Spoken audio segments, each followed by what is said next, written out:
Welcome. And we're scheduled for now, as well as next week. After that, we're going to be on Hanukkah break. So we will not be having class, I think, for at least one, maybe 2 consecutive weeks. Now, commercial break, as I'm mentioning over here. This is this coming Tuesday. This Tuesday is the Hebrew date of the 19th of the Hebrew month of Kislev. Big day. It's known as the New Year's, Rosh Hashanah for Hasidus. It is the festival of liberation of the first Chabad Rebbe, the Alter Rebbe, Rabbi Shner Zalman. And it's celebrated all over the world as a huge, big day. So we're no different, Baruch Hashem. So we're scheduled to have festivities, a full meal with a special guest speaker. And it's open for all adult men and women. And that's this Tuesday, December 13th, here in Beis Mashiach in Chicago, 6738 North California, at 7:30 p.m. this Tuesday. If you can make it, that would be amazing. And I'm pretty confident that whoever comes will really benefit, gain, and enjoy the speaker, Rabbi Tzvi Hamnick from Brooklyn, New York. All right, let us continue. I think we're on the bottom, page 66, number 27. Or did we finish? We got a part 6. We got a part 6. Okay, sorry, stand corrected. Which means that we're towards the end of this chapter of idolatry. We just have a few more pages left. This is the last part in this chapter. So in my edition, it's the bottom of page 67. So it's a new part here. Number 1, part 6, 1. One who consorts with ghosts or raises spirits to know hidden things or to know the future, and who does it of his own free will and intentionally is liable for adultery, which means it's a capital offense. A Noachite is permanently warned about these things so that he can never claim that he did not know the law. Okay, different than a Jew when it comes to the warning. But as far as a Noachite is concerned, the law is that a Noachite is already automatically in a state that he has been permanently warned. So in court, sometimes you can claim ignorance of the law. Well, not in this case. Now, human nature, I think it's fair to say, in most cases, out of curiosity, people, A, like to know the future, B, in certain ways, we're gullible, naive, wanting to believe, something like that. And many novels, a lot of people make money off novels. I'm sure many movies and television shows, and today, who knows what, based on that human nature. So they make all this science fiction stuff. And human nature is that you just enjoy knowing the unknown, if we could put it that way. Or people going to all sorts of sorcerers or fortune tellers, and even little things like Chinese fortune cookies. People know intellectually that there's nothing to it. At least, I'm not talking about the real way. I'm saying now a guy goes to a Chinese restaurant and they serve Chinese, fortune cookies, and you open it up and inside is a little paper and tells you your future. I don't think there are too many people to take it seriously, and yet people enjoy it. And people want that. And people want to put their faith into that. That's human nature. So it's tempting, that's my point. And it's absolutely forbidden. You cannot raise the dead or communicate with the dead or with spirits or ghosts or anything like that. That is all part of idolatry. And then one might ask, what about going to a cemetery, to a graveyard, and visiting a grave? A. B, praying at a grave. And then what about for the Jews? That biblically speaking already, we find that there's this concept of going to the grave, at least of a righteous person, of a tzaddik. So that's a whole discussion for itself. And I do want to speak about it, just not just yet. I'm not sure we'll get to it today, but I do want to put that on our to-do list. And I do want to give a whole class explaining what exactly is being done, primarily by the Jew, but I think we can apply it to the Noahide as well. What is permitted and what is not. And let's try to make that seemingly fine line very clear and understand what exactly is the difference between A and B. All right. Number 2. If a person stands and burns incense and waves a myrtle branch in his hand and speaks whispered words to summon a being. Now we're getting so specific because that's exactly how it's described in Torah law, that it used to be done. So a myrtle branch, well, what happens if it's a different branch? This is how it was done. Then here is the summoned being, speak to him after he did those things. And if the being answers what is asked in words that are below the earth, in a very deep voice that is not recognized by the ear, but felt in the thoughts. That's exactly how they would do it. And if the practitioner takes the skull, this is the second option, another type of this type of well, not worship, of communication or whatever, of communion. And if the practitioner takes the skull of a dead person and offers incense to it and uses arts of divination with whispers and various other rituals to the skull until he hears a low voice proceeding forth from under his armpit, his own armpit, not the skull, there's no skeleton, it's just a skull, under the person doing it. All these acts come under the category of raising ghosts, and the practitioner is killed for doing them. Right? That's the way it is for a Jew and a no-chayt alike, no difference. But again, as we mentioned in the very beginning, nowadays, for the most part, we don't have the power legally to put anyone to death. There's no death penalty for a Jew, nor for a Noachite. But it's important to know that what type of offense it is and what one is liable of, what he is deserving of, and what he or she would receive had we had the proper court system, etc. So any types of communication with ghosts, like the 2 very specific examples that we just gave, they have names. One is called Oiv, one is called Yidoini.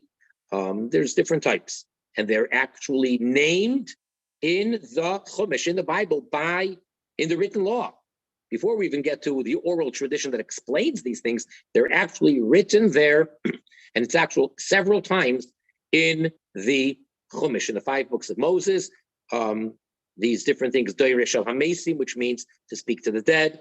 Then there's Oiv, Yidoini, and a couple of others. 3. If a person places the bone of a certain bird or other kind of creature in his mouth and offers incense and performs other rituals until he falls to the ground like one stricken with an epileptic seizure, and if he speaks while in this trance things that will happen in the future, this is a form of idolatry, and he is killed for it. Okay, this one is called the Yidoini. The name of the bone is Yidoya. 4. It is a matter of dispute whether a Noachite is forbidden to perform acts of witchcraft, magic, black magic. Okay, so not everyone agrees that it's forbidden for a Noachide to perform witchcraft. If the final law is according to those who forbid it, let's assume that we're being strict, and let's assume that we say it's forbidden. The wizard or witch is found guilty and given the penalty of death by stoning. There's punishment for stoning. Now, don't ask me the difference between a wizard and a warlock, but they mention over here wizard or witch. I think that would include a warlock or whatever that is. So if we're going to be strict, then it's a death penalty of stoning. Now, there's an important note here in the parentheses. Now, remember, again, we live in the United States. We don't live in the Far East, India or that area of the world. But over there, to this day, there are, as many of you may know firsthand or may have heard, there are really stuff which are idolatrous. Like really, they do this kind of stuff. Inasmuch as such practices attach the practitioner to evil spiritual forces, they are harmful to his soul.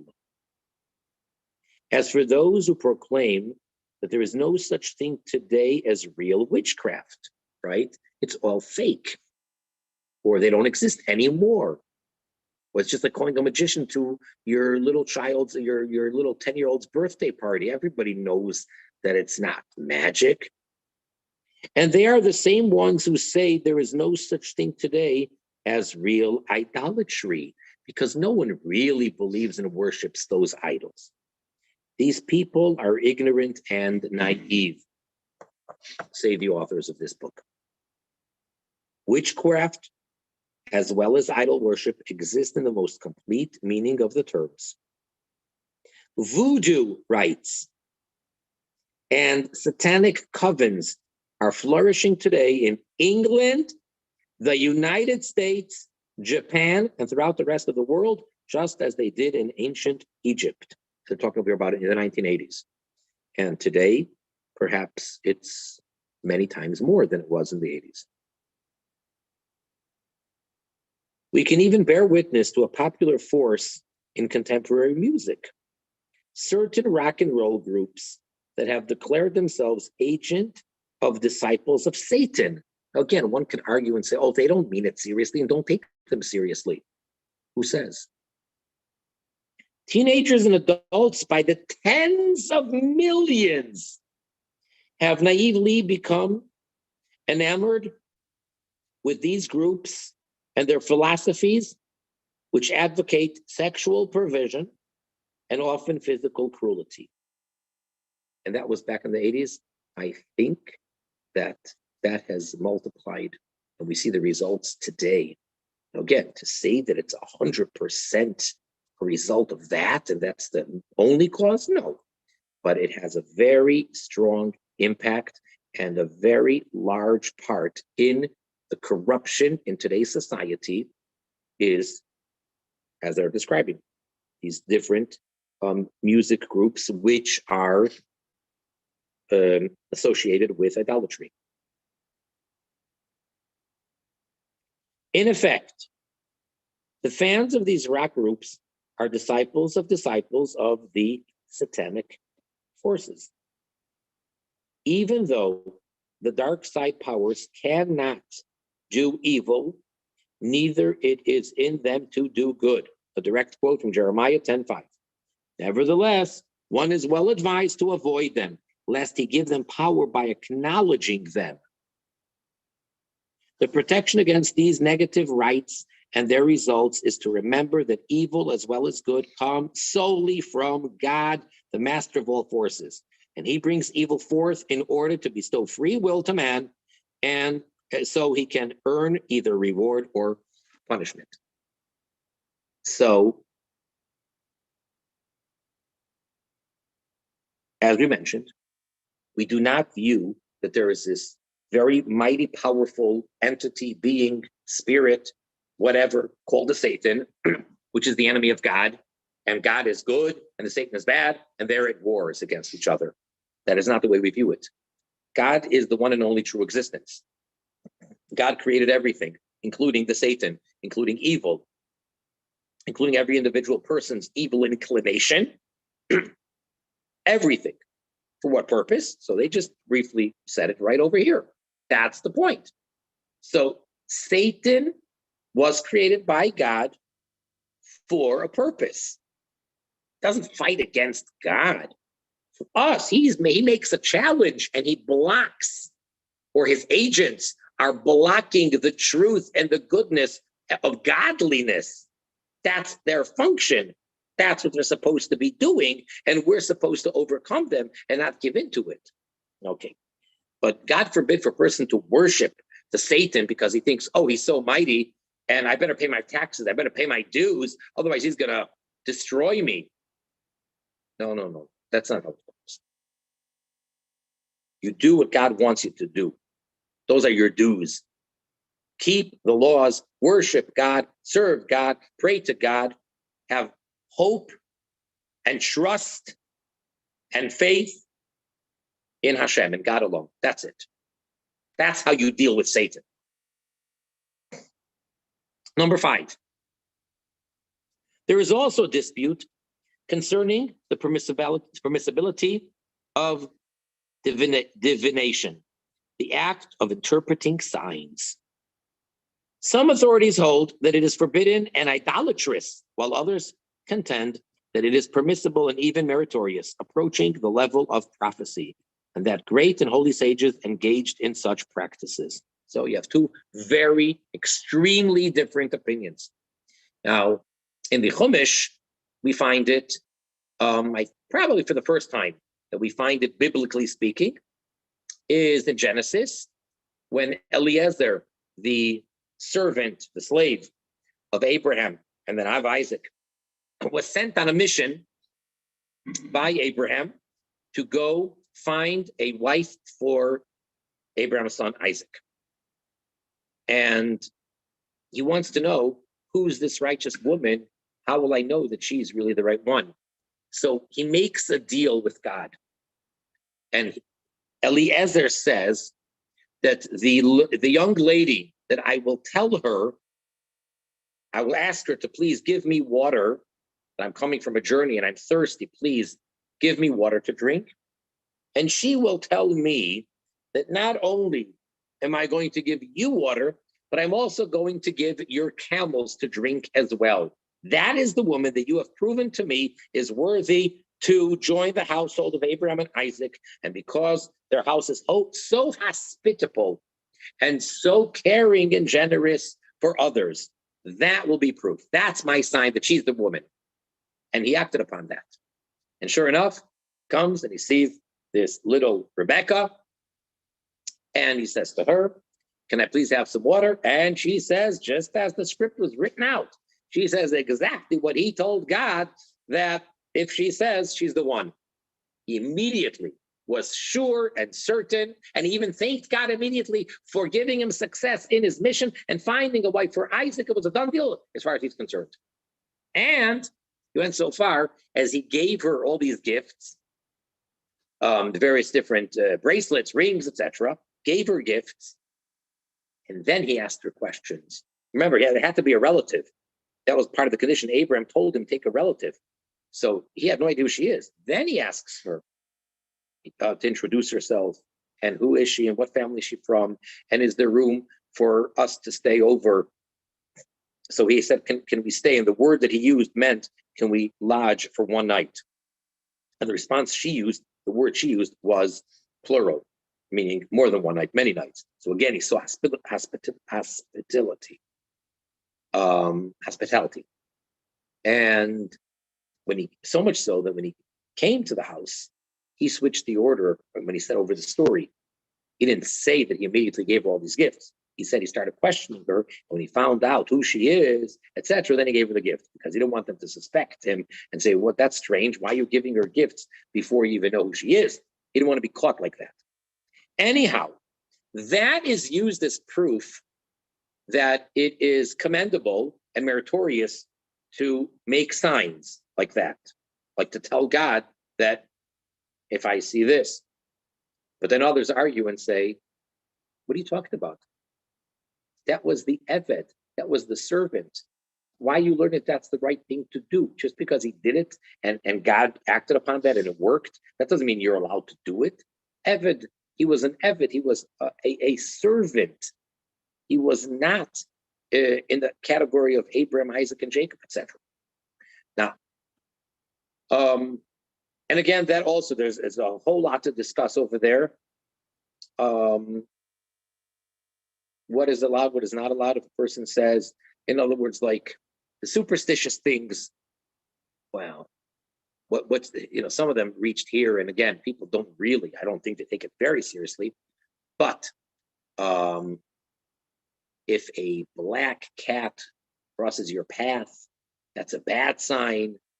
And some people, based on that, they won't do business that day, or they won't walk out of their house that day, or all sorts of different things. But then again, in Judaism, there are all these good signs and good omens. So can you or can you not? So again, first of all, as they said over here, there's a dispute, extreme, two different opinions. And even those that say that it's permitted, again, there would be a distinction made between what kind of a sign one is making. There's a concept that the one of the great, over 200 years ago, the Gra, Rabbi Leo of Vilna, who was the foremost opponent to Hasidus.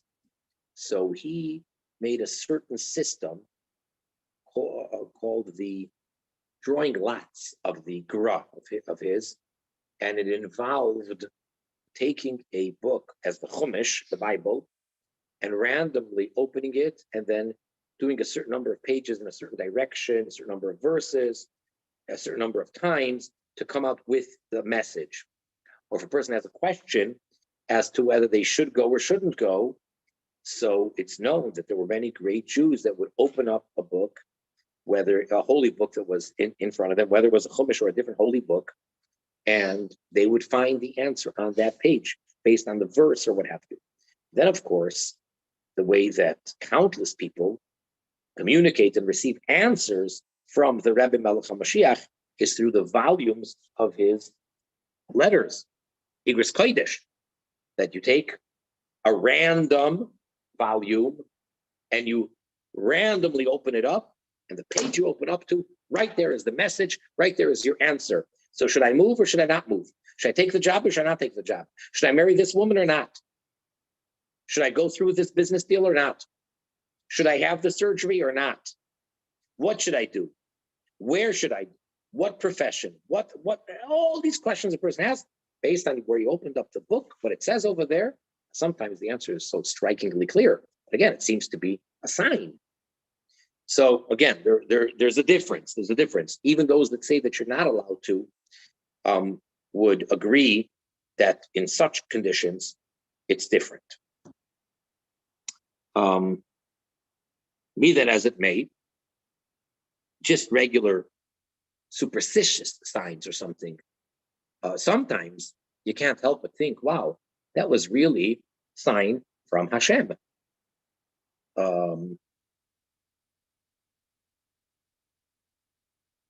I'll tell you, for example, here's where one might have the dilemma. Years ago, about 23 years ago,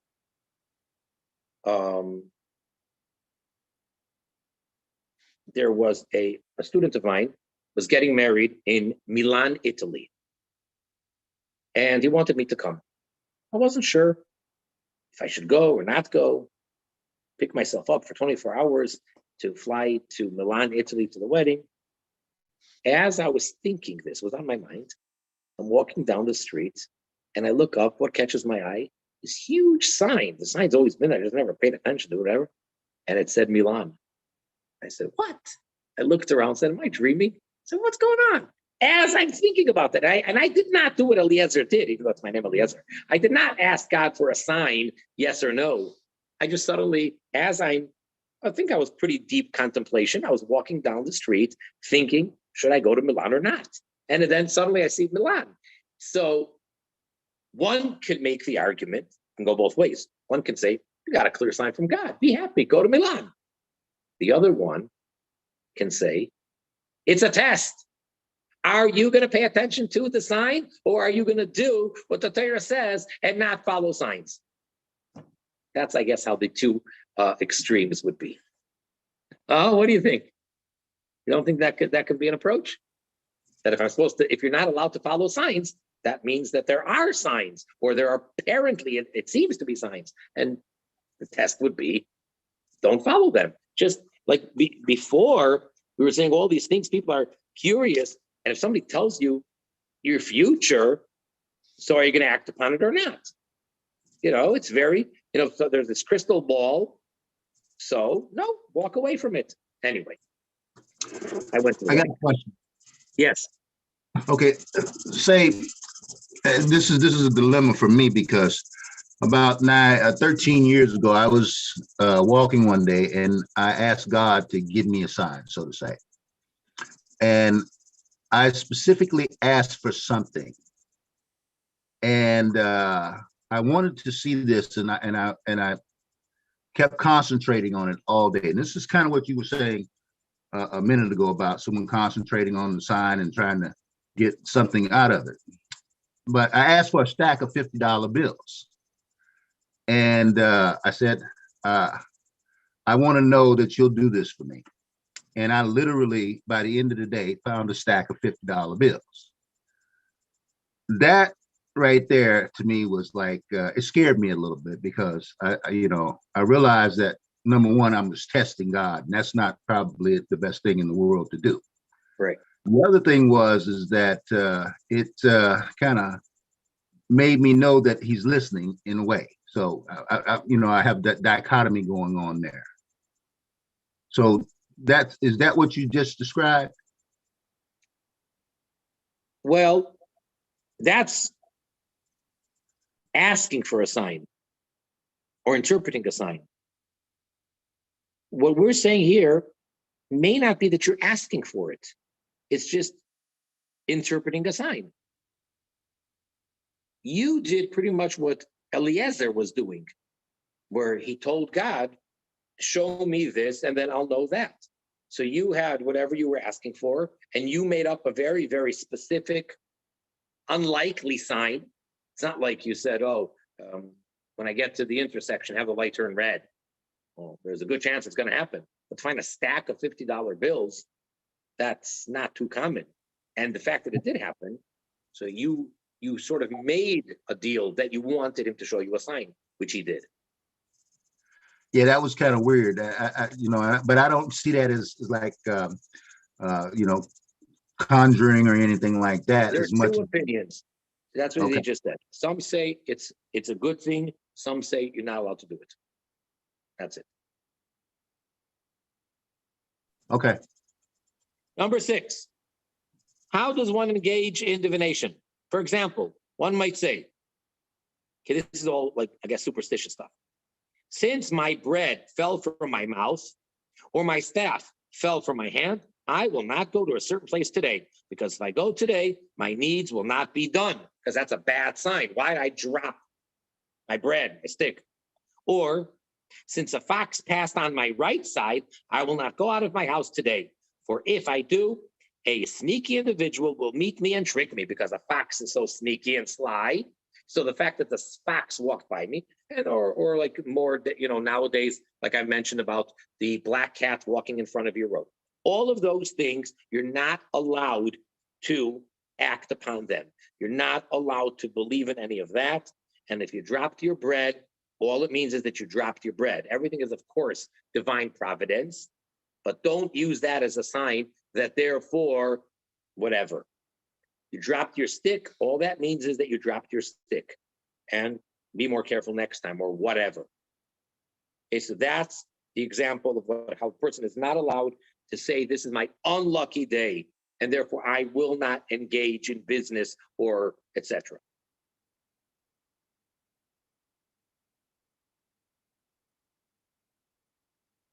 Seven.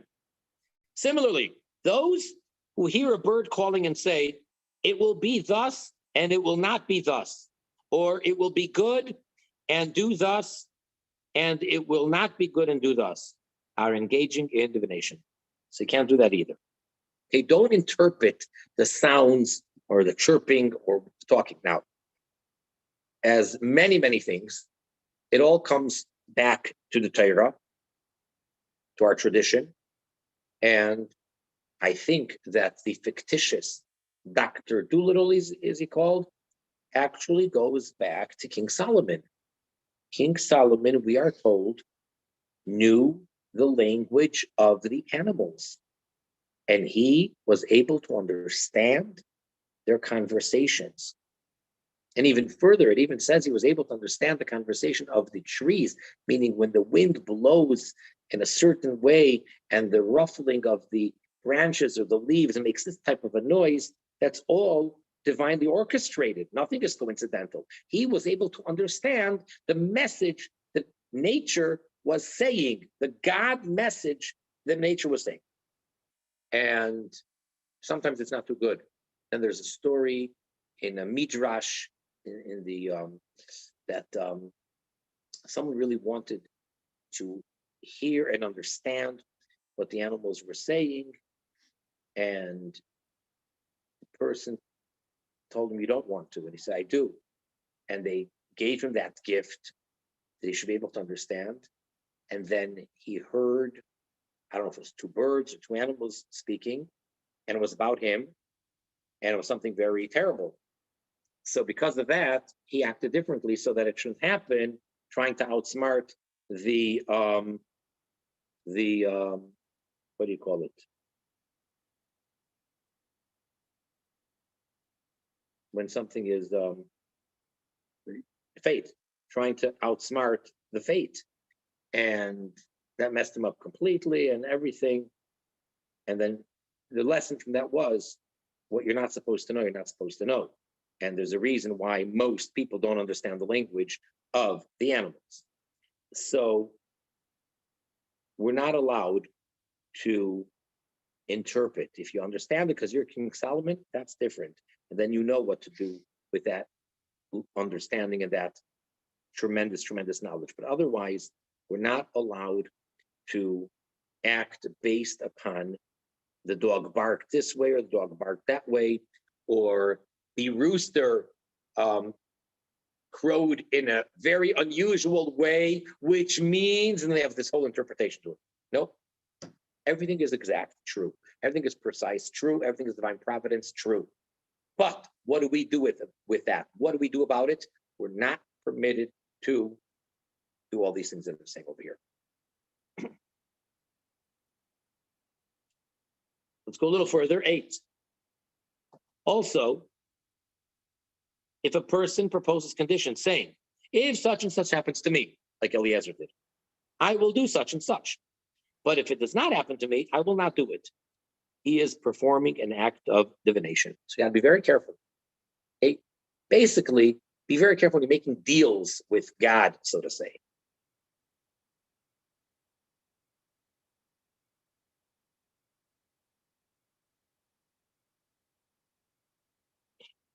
Nine, everything that is similar to the foregoing is divination. But even according to the opinion that considers it forbidden, divination is not punishable by the courts. Meaning, even when we did have the court system where they could actually put a person to death, even then they would not put a person to death. Even if it's forbidden, it does not constitute to actually kill a person.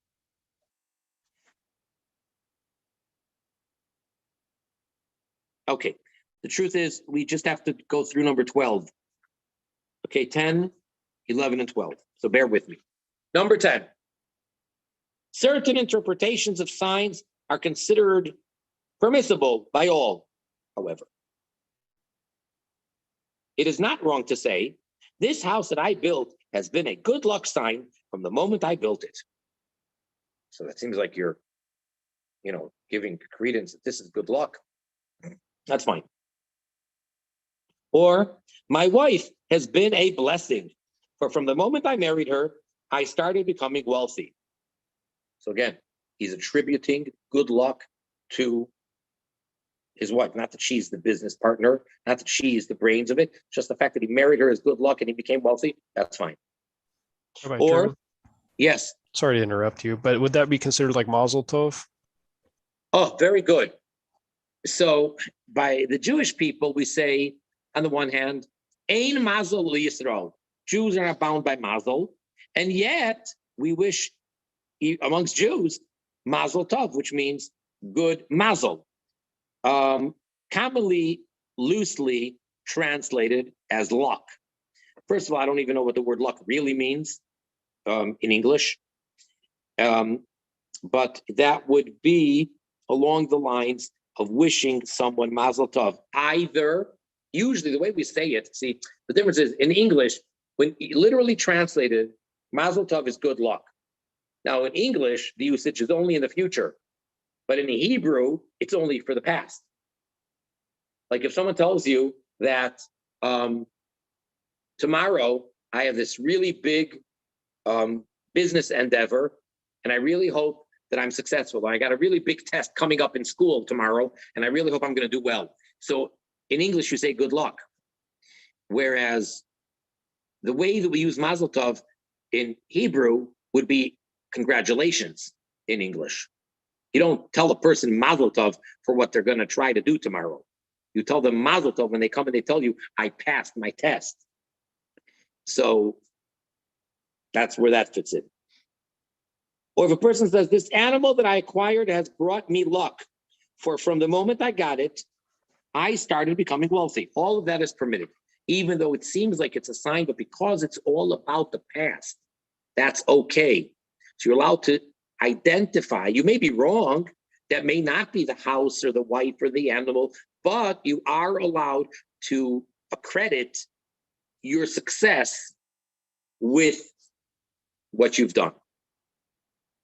11.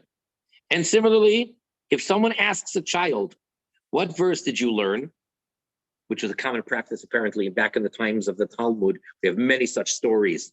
We have Mordechai in the story of Purim approaching 3 children and asking them, tell me your verse. So if you stop a person, and this is actually the similarity to the Igros Kodesh, to the letters of the Rebbe Melech HaMashiach. The person asks a child, what verse did you learn? If the child tells him something that indicates a blessing, and the person becomes happy and says, this is a good sign, he does no wrong. That's acceptable.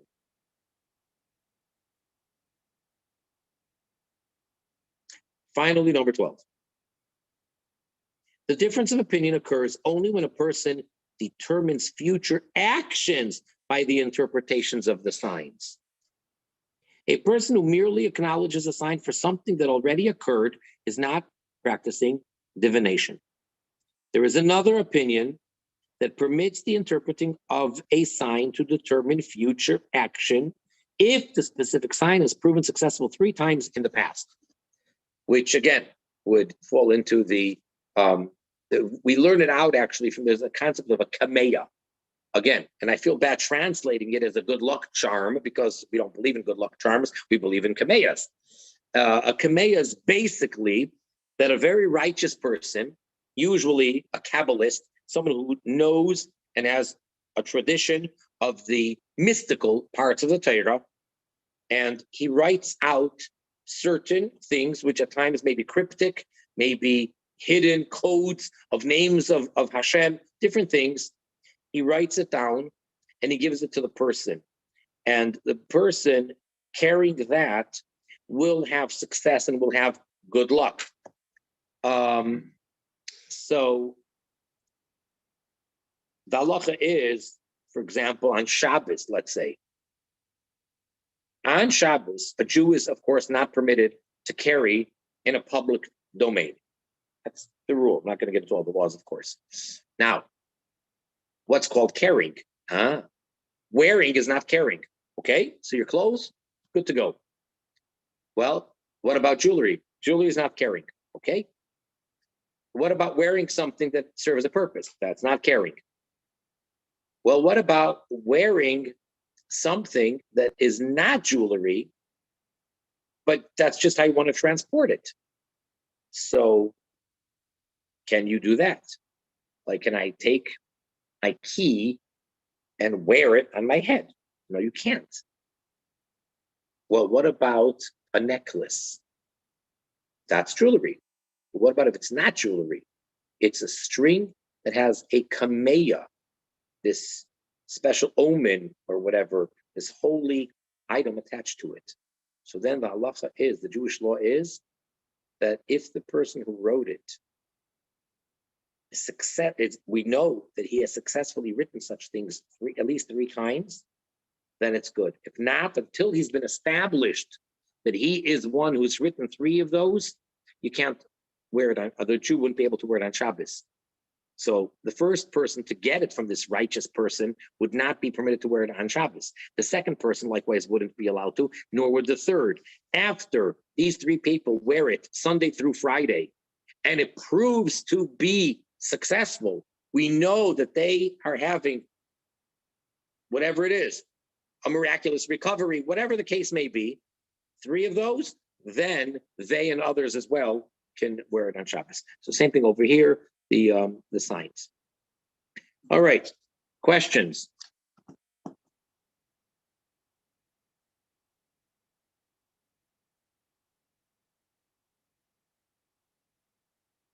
If a person with this 3-time thing, if a person were to, let's say 3 times have a difficult day after seeing a black cat.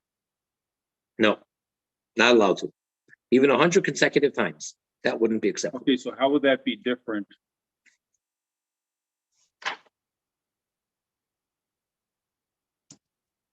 You know, if he, from seeing a sign 3 times, how would that be different?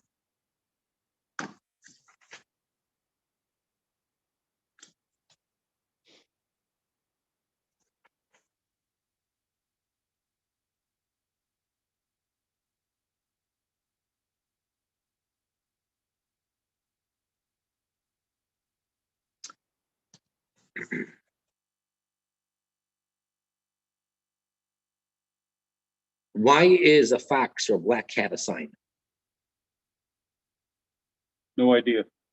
Okay, so it's got to be something which either the person made a sign for himself, like Eliezer, or like the stack of $50 bills. So you told God what will be a sign, and then the sign came to be. Or it's something which is clear, like the sign Milano. But just because there's a superstition that if this happens, if you drop your stick, that's really interpretation. That's not a sign. That's interpreting something based on what the idolaters say. So that's we're not allowed to follow, even if it's true, even if it seems to be a true pattern. 100 times, every time. It's not like I have bad luck every day. It's a clear pattern. The black cat walked in front of my thing. This happened. Next day it didn't happen. The next day it did, it happened. Next day it did, it happened. And I could show you the pattern. It's 100%. Still, you're not allowed to give it any credibility. It's an item that's been associated with idolatry, therefore it would be in its own category. Right, or superstition, or anything which is idolatrous. Yeah, that's my understanding. I grew up in a culture that practiced this superstition of a black cat. And even the other day when I saw one, that came into my head, the old superstition that I used to believe in. So some of that is pretty strong in a lot of cultures. I mean, we even had a thing where there was certain remedy to it and all the rest of that, like stepping back 10 steps and then walking forward, all kinds of stuff like that. So I see how ingrained this is in cultures and how the effects can last. I mean, I'm 63 and I'm still thinking about this stuff all those years. Sure. And so much of it is in our culture and society, whether it's, from television or wherever. It's just like we are indoctrinated, or it's like from such a young age fairy tales. I mean, it's just, and even when you grow out of it, you know it's not true. It's just so hard to completely shake away, whether it's the tooth fairy, right? So you're not allowed to do that. You can't tell the child and then say, well, the kid is going to find out, or the kid will eventually realize that it was just a cute way of giving them, you know, a quarter for their tooth. No, you're not allowed to do that. There's no such thing as a tooth fairy, and therefore you can't tell the child, put your tooth under the pillow, and you wake up in the morning, and instead of the tooth, you will find a quarter, and that was from the tooth fairy. It's not just that you're lying to the child. It's borderline idolatrous. You can't do that. You could tell the child, give me your tooth, I'll give you a quarter. You want to make it fun? You could tell the child as follows. Put the tooth under your pillow and go to sleep. You wake up in the morning, I will have changed the tooth for a quarter. That's fine. Want to make it fun, exciting, whatever, but you cannot use all of this superstitious stuff or all this made up stuff, even though the argument would be nobody really means it literally. No one takes it seriously. You know, the big fat man in the red outfit that goes through the chimney. So you're going to say, come on, nobody really believes it. First of all, children do believe. Children believe. That's the nature of a child, of an innocent child. I mean, even though today, that's a whole separate thing, with the internet and everything, and the exposure, children are much less innocent than they used to be. But okay, so instead of saying that a child is so innocent and so believing until age 10, so let's lower it to age 5, whatever it is. Well, children do believe. And when they find those gifts under the tree, a certain age child will believe the whole myth of the guy going through the chimneys. And again, so many things, it's just incredible of other religions, how they seem to have come from Jewish belief. It's just like so many things, you just could compare it. You know, the term that we use amongst Jews is lahavdil, which means to make a clear distinction. I don't want to even say them in the same breath. And that would be, for example, at a Passover Seder, so we believe that Elijah the prophet comes to every Seder. And that's why we pour the wine for him. But we do believe that he comes in spirit, not in his body.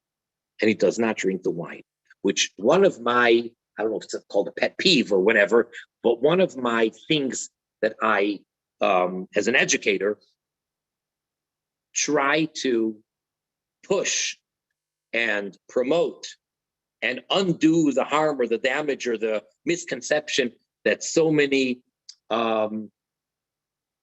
good, well-meaning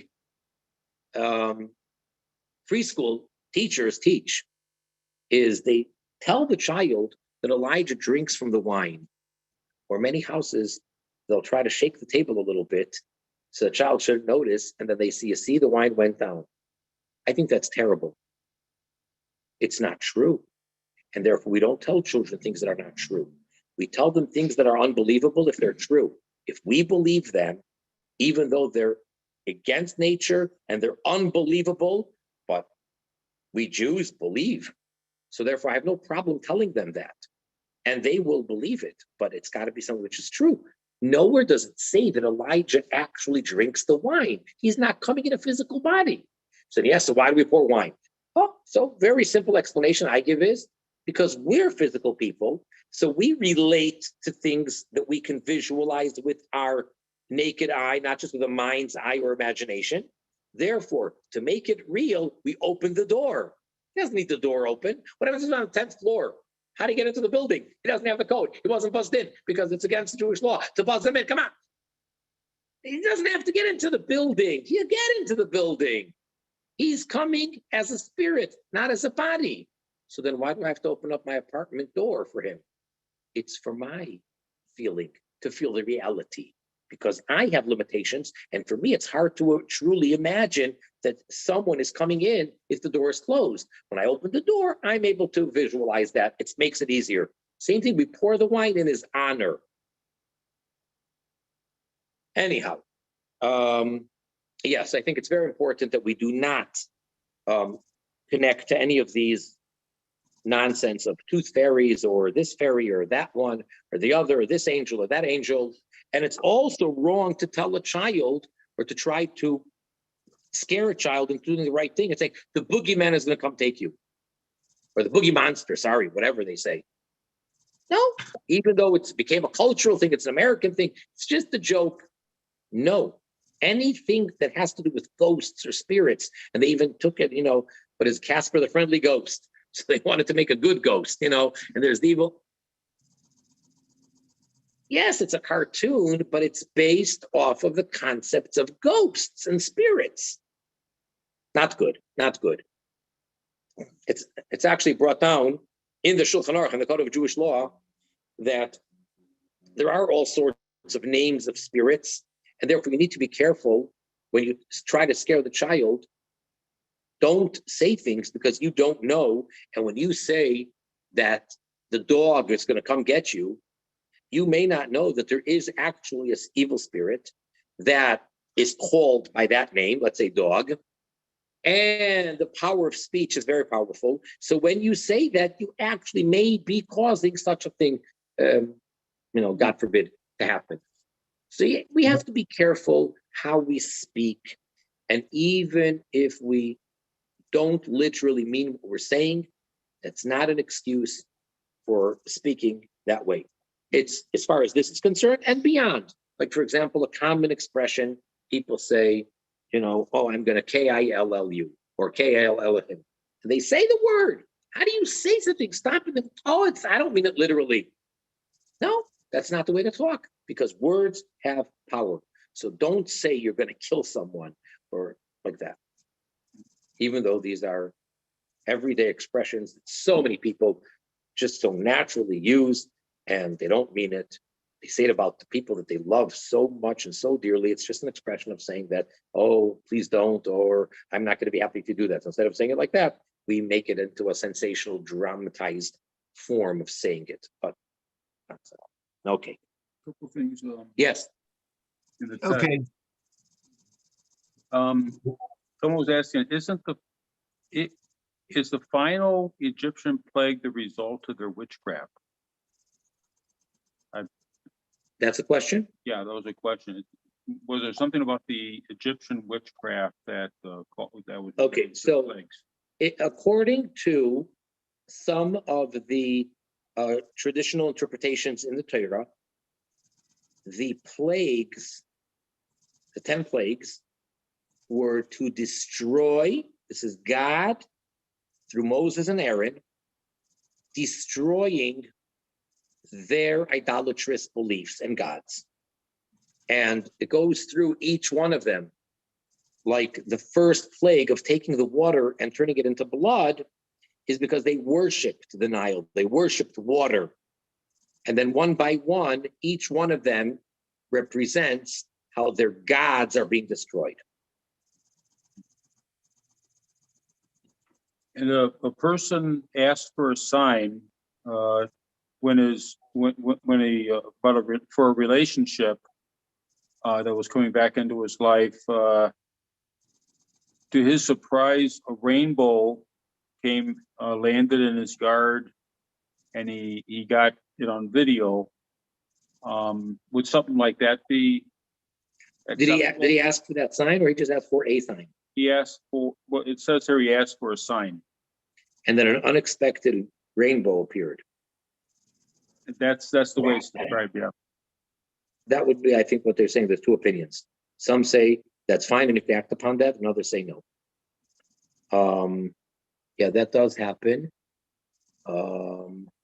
Yes, rainbows actually do tend to appear as signs. Yeah. Rabbi Kern? Yes. Oh, no, I'm sorry. I jumped ahead of Aaron. I'm sorry. I didn't see his hand up. Go ahead, Aaron. Aaron? Yeah, I'm here. Good. Okay, so there was two things that I wanted to have, if you could clarify, Rabbi. one of the things that as a Noahide, we're supposed to recognize certain stuff that's going on, and we're supposed to speak up on it, right? So let's say like this music that's coming out of Hollywood, it's piping out these words that tell people to kill people and to do stuff like that. Are we not responsible for standing up to stuff like that? That's number one. And the other thing is when you were talking about mentioning certain words and creating certain spirits, I also know we're not supposed to say the names of different types of entities, including the archangels and things like that, because that can literally create problems for us. So this is like something that I see as real. I don't know if it's really real, if unless we believe it's real or whatever. But I mean, I didn't say that right. I know it's real, but the thing is people will believe that it's real, so they don't do it out of fear because they believe it's real. I don't know if you know where I'm going with that. I'm not sure. Repeat the last part again. Okay, so we know that we're not supposed to say angels' names because it can, or archangels on either side of the fence there, because we can draw those entities into the world. But someone would say, oh, that's a superstitious belief. I think that's the way I'm trying to phrase it. But for some of us, it's real, and some people, it's a superstitious belief.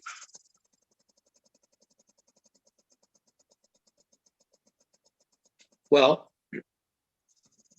if there's a source that says you're not supposed to say it, similar to what I was mentioning about even made up stuff like the boogie monster or the dog is going to come take you because you don't know what is and isn't, and there may be such a thing, and words have power, so then you shouldn't say it, even though it may just be a superstitious belief.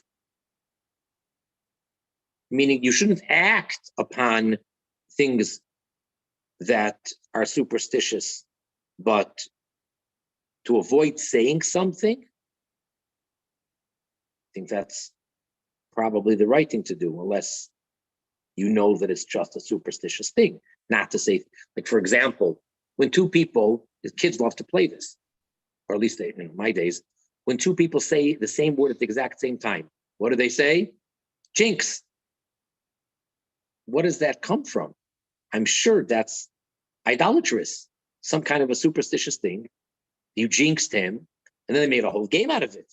That then the person's not allowed to talk until you say their name, and jinx on you and double jinx. It's got a whole bunch of rules. It's a very childish. Kids do it, and but isn't there a Jewish kind of thing where you're not supposed to say the names of the angels, cavalierly speaking their names all over the place? Could be, yeah. So therefore we just spell it instead of saying it outright. That's fine. That's true. It's true. So what I tell the kids when I've said use a different word, even though it's just a made up word and using it as a game, don't say the word jinx. And for that matter, when kids say, oh, it's magic or it's a magical thing, I said, don't say magic. Say trick. Find a substitute neutral word, because magic is not allowed. It's a verse. It's one of the commandments. It says, you are not allowed to let a person who does magic, that's the English word, live. It's a death penalty. So I said, why are you saying magic? So I have a magic trick. I said, no, say I have a trick. What was the first thing you were saying though, Aaron? First thing is that this music that's coming out of, say, like Hollywood, right. It's literally telling people you should shoot your neighbor, you should sell drugs in your communities, what can you do about it? Well, we're supposed to establish courts of law and justice, right? Do we establish the courts of law of justice after people have been acting on these particular types of I agree with you, but what can you practically do? How can you campaign against them? How can you protest in a successful way? I don't know. All right, there we go. That's my point. But in other words, theoretically, yes, you're right. It is the responsibility of Noahites, of society, and for that matter, of a Jew as well. It's not just your responsibility. It's our responsibility to stop those ungodly things. And the question is, well, how and what? Well, then you have to just each case for itself. You have to judge. You know, if you have influence on whatever it may be, you know, if somehow you know that you can convince the person who, I don't know, is in charge of the activities of that particular store or mall or whatever, or you can give them some other music. I mean, everybody has their agenda. Most people, I think, want to make money. That's the agenda. So they'll do what it takes in the business world or whatever. So if you can somehow convince him, I don't know. James, you want to say something? Yeah, could you explain, Rabbi Turin, any kosher signs, for instance, in Bereshis, is that applicable today where it talks about the lights in the heavens and how, and I think it even uses the same in the Hebrew as you used earlier, but is it otot or oisois? Yes. Could you Exactly. explain, can you elaborate on that, or what do you know of that? Over there, it's just simply telling you, like really literal, the times. That's what it means by signs. Those signs, everybody agrees, of course you can use, meaning Like planting times? no, not even that. Simply, not just seasons, to know that it's day and night, etc. So the sun is a sign of day. The moon and stars are a sign of night. That's the context of the verse there. That the stars and the moon is going to be they're going to be signs for times and for years, for days, for years. So there, it's not we're talking. It's not the signs we're talking about. We're talking about a person thinking they're going to have good luck, bad luck, or how should I behave? What should I or shouldn't I do? There, it's simply like a clock or like a calendar, that kind of a sign. That's fine. There's nothing wrong with having a clock. A clock is a sign, and a calendar is a sign. That no one, argues is not a problem. Alrighty, thank That's a totally different. That's a literal sign. Thank you. All right. Again, anybody who can make it out here to West Rogers Park this coming Tuesday, 7:30 p.m.